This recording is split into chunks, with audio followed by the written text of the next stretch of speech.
Talvez esse canal seja um diário de término. Sabe, a minha mãe esses dias me mandou um vídeo de um psicólogo, um corte de podcast, falando sobre a obsessão que gera o pós-término. E um dos embasamentos principais desse psicólogo foi um estudo meta-análise feito por Heisenberg, não sei, não lembro.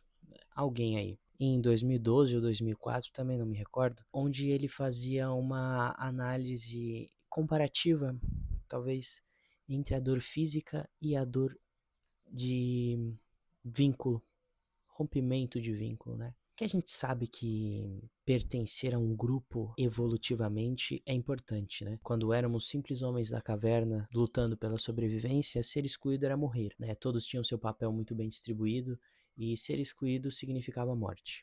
E o ponto é que além do óbvio que seria isso, o estudo dele propõe que a exclusão social ela recruta as mesmas partes do cérebro que são responsáveis pela dor física. Não exatamente as mesmas, as partes que se sobrepõem a elas, mas enfim, para o nosso cérebro ser rejeitado dói tanto quanto um tiro. Afirmação pesada, né? E provavelmente sem nenhum embasamento científico, mas essa foi a minha interpretação do artigo e do homem falando na minha tela. Ele falava também sobre como a obsessão, ela nem sempre é como as pessoas imaginam. Eu não sei se você já viu aquela série You.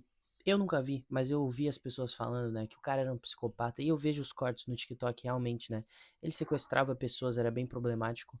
Então, isso talvez seja obsessão, mas a obsessão também pode ser uma crença, uma frase que alguém te disse que te fez criar uma crença que você leva pro resto da sua vida.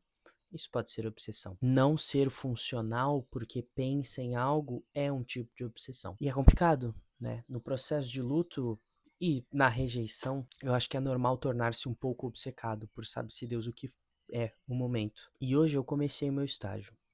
E era engraçado porque constantemente eu estava numa crise de ansiedade. Para não dizer o tempo todo, eu diria que a cada 30 minutos eu ficava uma hora extremamente ansioso. Vamos colocar dessa forma? E eu ficava pensando e matutando e ruminando tudo. E era uma merda, e era um saco, porque eu não conseguia aproveitar o momento presente onde eu estava. Eu não conseguia me conectar com as pessoas do ambiente, do recinto. E pior, eu sabia e eu sentia que eu estava pesando a porra do clima. Sabe, hoje, quinto dia pós-término, e eu queria falar que é um saco buscar ficar bem e não ficar.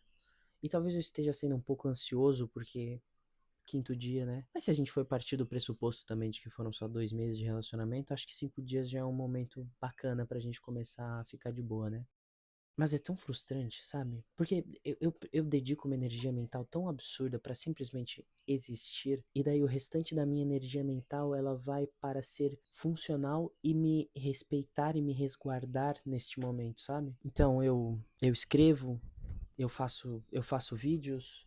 Meu livro novo chegou hoje, ainda não abri, mas eu vou começar a ler. Eu saio com meus amigos, mesmo sinceramente forçado, porque eu não tenho vontade. E eu fico pensando que eu, além de tudo, além de ser funcional, além de ter que me esforçar para ficar bem, eu ainda preciso me preparar psicologicamente para quando a máscara cair. Sabe, a minha mãe muito sabiamente uma vez me disse que a gente não só conhece alguém depois que termina. E infelizmente ela provou-se certa por todas as vezes em todos os meus relacionamentos. Então eu sei que dessa vez não vai ser diferente, né? Enfim, eu comentei isso com a Yasmin, aquela minha amiga, não exatamente isso, mas estávamos falando sobre algo relacionado a isso nesse contexto. E ela falou que a palavra que definiria ela, na verdade, ela, Maria, na verdade, é liberdade. E aí eu fico pensando, liberdade ou máscara, né? Porque todo término é pessoal e todo término vai terminar em. Todo término vai terminar. Que redundante, né? Eu nem formulei a frase, mas eu só parei pra pensar nisso. Todo término termina redundante de novo em hipocrisia, né? Ela me disse muitas coisas quando estava terminando comigo e eu tenho certeza. Hoje é o quinto dia, eu dou talvez mais 5, 7 dias, 10 dias no máximo, para que todas as coisas que ela me disse caiam por terra e ela seja vista como hipócrita. E talvez ela não seja hipócrita, provavelmente ela não vai ser hipócrita. Provavelmente quando ela disse com muita verdade, ela disse com muita certeza.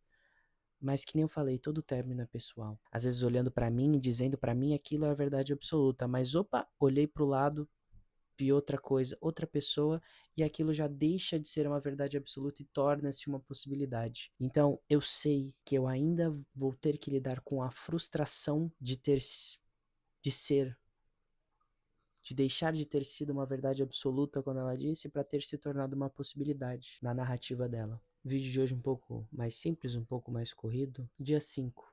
E hoje foi um dia ruim.